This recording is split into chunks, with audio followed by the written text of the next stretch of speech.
All good? Oh, perfect. Hi all. Thank you for joining our session, Deep Ads and Deep Pans. There's a few more people coming, so I'll just let them come in, sit down before I start talking. All you people on the right, why don't you come over a little bit so we can be a much smaller community? Come on. Don't be scared, I promise. We don't bite. I do. Yeah. I do. Tina does bite. There you go. Isn't that better? These mics don't seem very loud, do they? Well, Okay, so Oh, shoot. Oh, should we get started? Good. Okay. Great. Hi all. Thank you so much for joining us today. okay then. My name is Bav. I'm Director of Analytics and Experimentation for LeanConvert. LeanConvert, we specialize in experimentation, analytics, things like that. But I'm not going to talk about myself today. I want to talk about our three guests. So joining us first is Stuart, who's Head of Digital Product at Domino's Pizza. Stuart's been in the industry for 25 years. He's worked at some of the UK's most well-known brands, such as ITV, Channel 4, Nando's, KFC, and Telegraph. Fun fact about Stuart is he's passionate about his football team, but he can't watch them. I don't know why. It's terrible. Who do you support? Everton. Everton, okay. So for the last 5 years, I've not been able to watch a minute of them play. Oh, fair enough. I care so much. We'll move on from that. At the end over there, we've got Tina. Tina is a Global Analytics and Optimization Manager at Sony PlayStation, one of my favorite products in the world. Tina's worked within the digital sector for over 27 years, with the main focus being analytics, and for the last 20 years in building foundations and defining experimentation strategy and personalization. A fun fact about Tina is that she works for probably the coolest gaming brand in the world, but she doesn't know how to play on the console, so I'm not even sure if she's qualified to have this talk. Oh dear. So if you could see yourself off the stage, Tina, thank you. I'm a Nintendo person, so I'm just Ooh. And finally, we have Stuart. Stuart's the Client Services Director at LeanConvert. He's been part of the founding team, and he's worked in optimization, personalization, analytics, and experimentation for over 16 years. So we've got a lot of experience on stage. So we'll just crack on straight with the fireside chat. So my first question to Tina and Stuart. We've got Stu and Stuart, by the way. So if I say Stuart, I'm talking about Stuart from Domino's and not Stu from LeanConvert. So why do you run experiments? Like, what is it about experiments that makes you want to run them? So Tina, do you want to kick us off?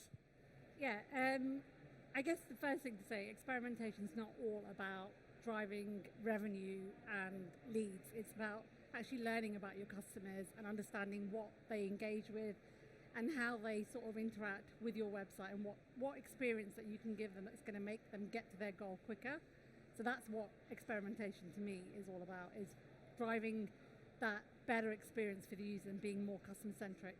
Okay, I guess for a brand like Sony, that's kind of like ingrained in their culture, so it's important for them to be doing these customer-centric experiments and having it as part of their DNA. Yeah. Great. And Stuart, what about Domino's? For us, it's all about optimization. So if we think about what we use experimentation predominantly for, it's to try and optimize that customer experience. And I think starting from that point, you say, if we optimize the experience, we're optimizing the funnel. If we're optimizing the funnel, we're optimizing our business goals. And ultimately then really trying to prove the ROI back to the expenditure that we're trying to make. So for us, I think the big strap line is optimize the experience. And that's predominantly why we use experimentation. Okay, so that's really interesting. I think many people look at experimentation as a cost center, but for Domino's, it's really much a revenue generating. It depends what department you're in, about how you perceive it to be. But yeah, for us, for me, my background's customer experience. I'm trying to build the best customer experience model and believe if we build that, we'll create the revenue as a result of building the right experience for the funnel to follow. Okay. And maybe just on this one, like, why do some of our clients do experiments? I think outside of what you've both said, there's also this element. It allows you to take risks in a controlled way. So brands that are really looking to innovate, change, you actually have this opportunity to essentially take some risks in a safe environment, measure it, make sure it works, because I think we'll all know anecdotally of these disaster stories of rebrands and new Coke and things like this. Yeah. It gives you that weapon that you can use. It gives you a competitive edge against those who simply aren't doing this. Yeah. I usually like to engage with the audience, but just by a show of hands, do you do experimentation in your own organizations? There's a couple of hands there. Okay, so a few hands. So the rest of you, I assume you want to get into experimentation, but there isn't like you're not currently doing it. Is that correct? Like nodding heads. Okay, great. Thank you. Just curious as to know about the audience a bit. So Tina, I'll start off with you on this one. Like, what problem does experimentation solve for you? It drives adoption, and being a brand that's all about its players and stuff, and want to make sure that the foundation is easy for them to get to the end goal of their game. It's building that adoption, and that it's not all about assumptions, and actually testing it on real life customers gives you that perception of what your users want and how they want to interact with your brand, your games, your products. So yeah, it's driving that adoption, one against your customers, but also around the business as well. In the business, around the value that experimentation drives. Okay. And do you have like people who understand what you do, and is it something that... It's been a learning curve. It's been a learning curve. Yeah, it's been a learning curve. Like we started, as Stuart will tell you, we probably started doing one experiment a month, if not 2 months. We're now doing about 7 a month. So yeah, the adoption has built, and we've had the transition to globalization in between as well. So where it used to just be EMEA, we've moved to globalization. So trying to drive that adoption across different areas of the business, especially where we're quite silo in the way that we work as well, it's been a challenge. But yeah, I think as you drive it more forward and do more and more of the experimentation, and one thing to remember, it's not always about winning. Yep. An experiment that doesn't win is still just as valuable and a learning to take. Okay. I think it's good to hear that even companies as big as Sony can start doing something like experimentation and building up over time. I think there's probably this misconception that you have to be a small, lean company to be able to do experimentation, but actually even someone as big as PlayStation can adopt experimentation as part of their culture and the way they build user experiences. It's taken us 4 years probably to get there, but now it's a conversation that we have probably in every kind of strategy meeting that we have, is how do we understand what our customers want, what are the motivations and momentums for them that we need to sort of drive towards. And I think experimentation is one of the biggest things that we follow alongside analytics, obviously. Okay, amazing. So it's like a research tool for you to understand your customers. And then Stuart, maybe moving on to the next question, which is, what are the hurdles you're overcoming to become an experimentation-driven culture and organization? So interestingly for me, I set up a experimentation program at ITV, so prior to coming to Domino's. And when I've come into Domino's, we were in that kind of really first early stages of the program as well. And what's so interesting is that the beats are relatively the same. So we're going through the same thoughts, the same challenges, the same conversations, which makes me feel like there is a bit of a playbook to this. And I think the hurdles originally when you come in are, firstly, is experimentation the answer? If it is the answer, what is the question, right? And I think there's a multitude of ways that you can look at experimentation as being the solution to something. It's really important to define what it is. So for us, it was about customer optimization. And then you think, well, have we got the people in the building who can help start this journey off for us? And let's say the answer to that question is yes, and what you typically tend to do is borrow a percentage of time away from other disciplines and other verticals. So you say, we need 5% of a business analyst, 5% of a data analyst.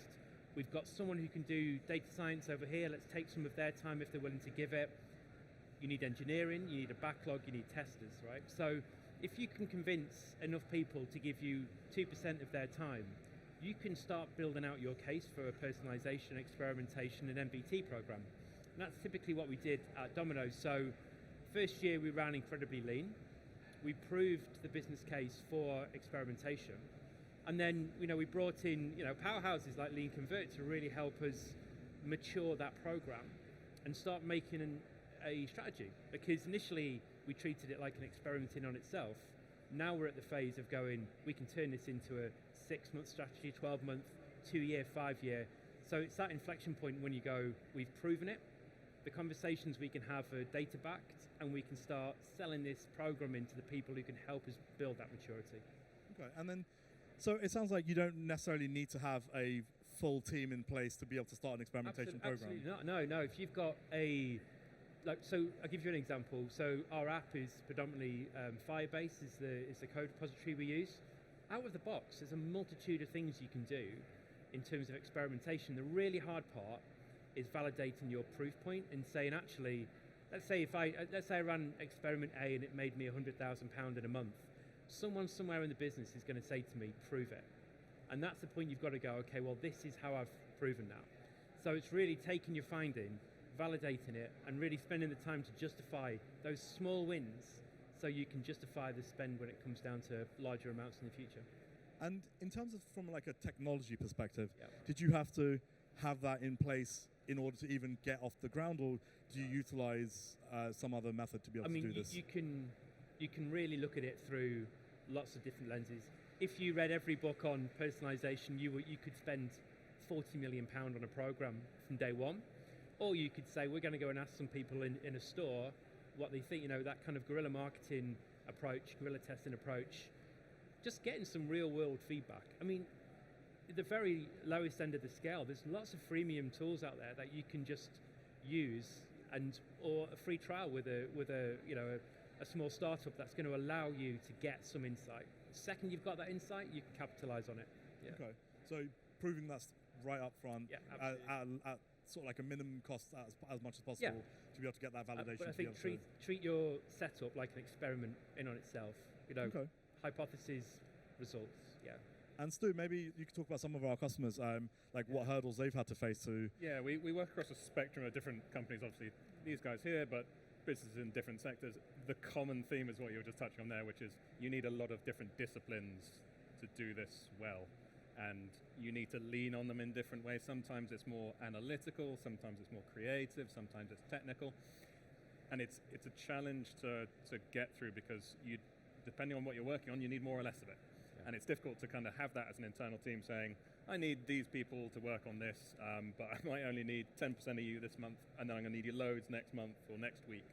And that's kind of how people end up working with businesses like us, because it's what we do. It's in the fiber of everything. And then silos, which I think probably every business who's sitting here today will have the same thing of different departments don't talk, and the nature of what we're doing when we're talking about changing the customer experience, that your customers do not care that this is dealt with by team A and team B, or this part of the site is managed by this team. It's a single customer experience, and that's the challenge actually we have, is kind of rewiring this dynamic in some businesses. Yeah. Just another survey for the audience. Just by a show of hands, what are some of the challenges you're facing? Is it technology? So hands up if you've got a tech problem in terms of being able to run experimentation, or that was a problem that you had. Nope, so tech was okay. Was it resources? Like internal resources? Nodding heads, it seems like that's the big problem. Okay. So it wasn't things like you want to do it, the ideations are there, you know what you want to test, it's just you're lacking the resources to be able to do some of that stuff. Is that right? Okay. We will have time for questions at the end, I promise, so do have a think about everything you're hearing, and feel free to think about questions you want to ask PlayStation and Domino's, and even Stu, although probably not so much Stu. Okay, so moving on to the focusing on the customer. We hear these terms like experimentation, personalization, recommendations. What do they mean? And most importantly, what do they mean for the customer? So, Tina, do you want to start off on this one? Yeah, I think experimentation, personalization go hand in hand to some extent, because you need to know what engages your customers to understand where you can drive personalization. What does personalization mean? This is a funny question for me, as Stu will tell you. Personalization to me is, how do we know what that next best action is for your customers, right? It's knowing I've engaged you here, but on an email, but what's that next thing that I need to do on the website to really keep you engaged and want to engage with the brand further and actually maybe purchase a product or a game or whatever. So it's understanding that kind of motivation, and I think experimentation drives that understanding, and then personalization is where you really engage with your customers. Okay, so it's about trying to understand what your customers are likely to do next. I think most people, when they think about personalization, probably have this thing in their head where it's that creepy thing where they email you with your name and a picture of you that you never uploaded. So it's for PlayStation, trying to understand. It's finding that balance between stalking and actually driving okay. engagement, right? So. Okay. And same question for you, I guess. Yeah. I've always personalized my pizzas. Yeah. I never buy the bespoke one. I like to create your own. So what does that mean for Domino's and for your customers? I think internally we've got this challenge to try and get terminology correct, and similarly, we've spoken to LeanConvert and started sessions off by saying, what do we mean by this, this, and this? And typically it's MVT, it's CRO, it's personalization, it's recommendation.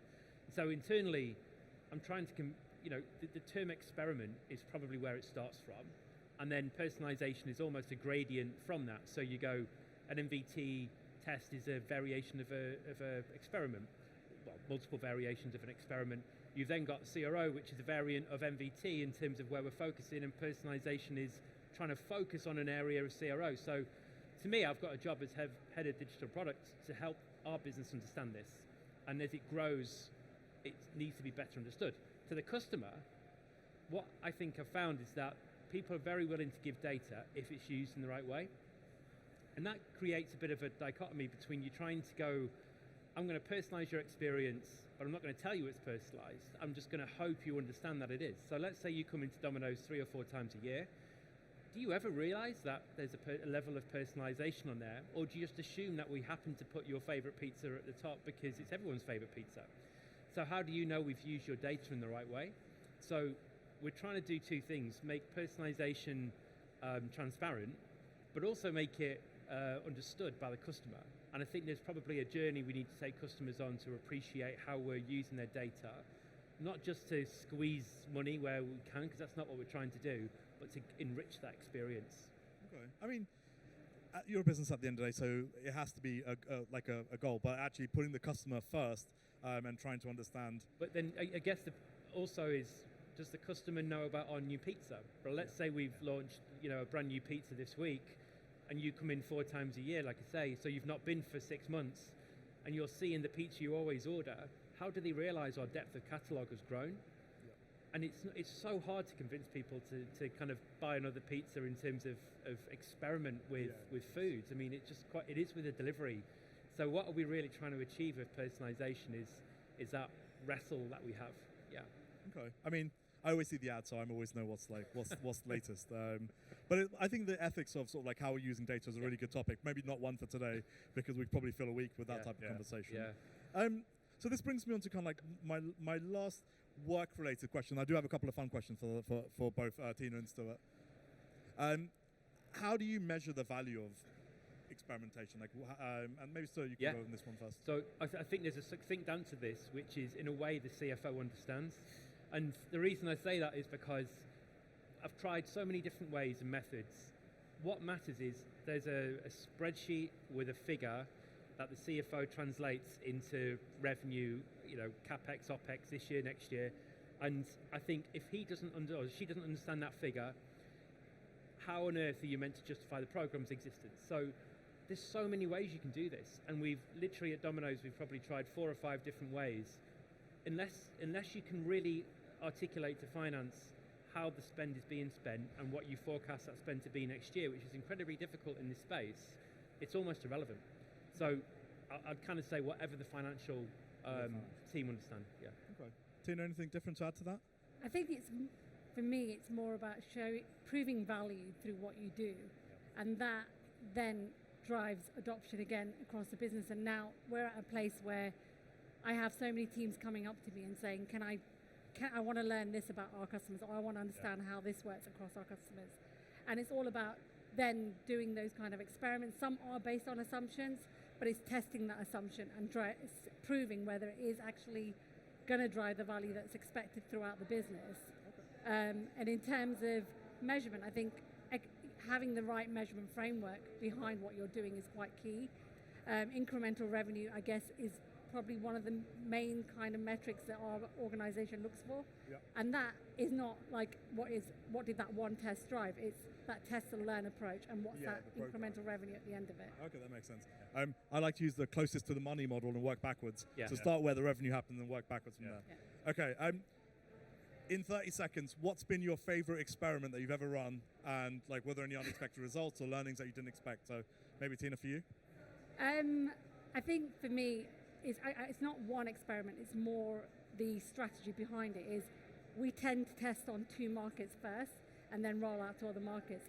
And don't always think what you expect, where a winner is driven on 2 markets, is going to be the same across all markets. Yeah. There is always that odd chance that 2 markets are not going to like what you've done. Okay. And it's how then do you adapt that learning across all markets and make sure that it's adapted across those markets. And the example I'll give is where we move something up the page, it's worked in our big markets, but then the smaller markets, it fails. So it's the overall experimentation program that you like. And Stuart, same question for you? I think at ITV we had this really interesting relationship between people who watched Emmerdale also watched snooker.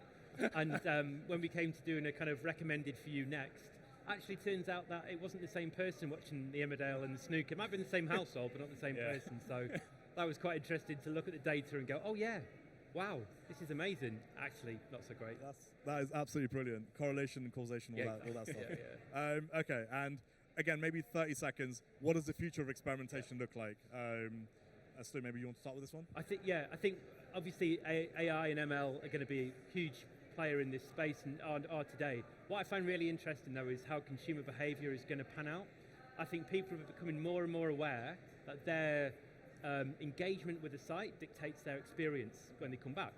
But where does that leave you? So if your revenue is based on kind of impressions, but people are becoming very cautious about what they do online in terms of, I'm not going to read that article because it might inflect my feed next time I come in, or I won't watch this video for the same reason. It actually is going to sort of take away from conversion and impression. So I think the really interesting part of the future with personalized experiences using AI is what behavior that really does drive. Okay. And how that affects business models. I mean, we can't talk about the future without AI like being name dropped in there, right? Yeah. Tina, what about you? Anything? I think, I'm already seeing the move from doing your standard A/B testing to more built on cohorts and audiences. So I think that is where experimentation is going, is people want to understand, even if it's an A/B test, what does audience A look like versus audience B. So I think that is where it's going, and that, I guess, generally leads to AI and personalization anyway. Okay. And Stu, do you want to add anything to this? We've seen in the last 10 years a massive proliferation of tools and exciting new gizmos you can plug into the site, and what we see now is more of a consolidation, because these things are all happening discreetly and trying to tell a coherent story when the data and tools sit in a whole different array of programs. And it's finding that right moment, I guess, as well. Where do you want to drive personalization? Where do you want to drive experimentation? And then I think there's another interesting aspect, which is as browsers are moving much more privacy focused now in general, and apps and everything, the rate at which we can personalize and know that customer is being diminished because we're not sharing as much as we were before. It gets us out of some of the creepy personalization, like, oh, you bought that rash cream 3 months ago, want some more? That's not useful. But having something where we actually have to be a bit smarter about how we're tracking, where we're consolidating. And it's also compliance across different countries as well, right? Yeah. Different markets that you work with. It's different compliances that you have to apply by. So as you said, it's getting more and more difficult. It's how do you overcome those obstacles? And how do you make the most of what you've got? Because actually, we've been quite lucky in the last few years where, particularly pre-GDPR, it's a bit the Wild West. You want to know this about them, capture it, store it, it's fine. And now people have to be a bit responsible and actually look at how it's going to be used and how to make the most out of it. That's where the experimentation and personalization roadmaps really come to life in here, saying, what can we use this for? Okay. Brilliant. I think maybe we've got a few minutes if anyone has any questions. At the front. 2 minutes. 2 questions. She has 2 questions. What's your question? Hi, my name is Marcelo. I'm from Applause. Well done, guys. Very good presentation. My question is, are you able to provide a tangible example of a experimentation that you guys have carried out in the business and then have seen a massive ROI in the end? Okay. It's a big one, yes. Can you talk about a big experiment that's had driven a massive ROI? It may not be a massive experiment, but it was a ROI-driven experiment. We added something as simple as best value to a tariff, and we saw like a massive uplift in that tariff being taken up by our users, especially as we've just built a new subscription model, and we saw the highest kind of subscription model going out the door, and it was just by adding something as simple as best value to So it does need to be big. Yeah. Should we do one more? You got time for one more? Nope. No. Okay. No. That's enough. Hands up, just by a quick show of hands. Hands up if you're a PlayStation fan. Hands up if you're Xbox. Ooh. Yeah, Hands up if you're Pizza Hut. Hands up if you're Domino's. Yeah. Hey, look at that. Wow. Okay, I like brilliant. Tina's going to be giving away free PlayStations by the AB Tasty stand where we'll be, just joking. And Stuart's going to be handing out free pizza slices. I'll be eating pizzas in another stand. Yeah. Brilliant. Thank you so much for attending. We hope you've enjoyed the talk. Thank you, everyone. Thanks. Thank you.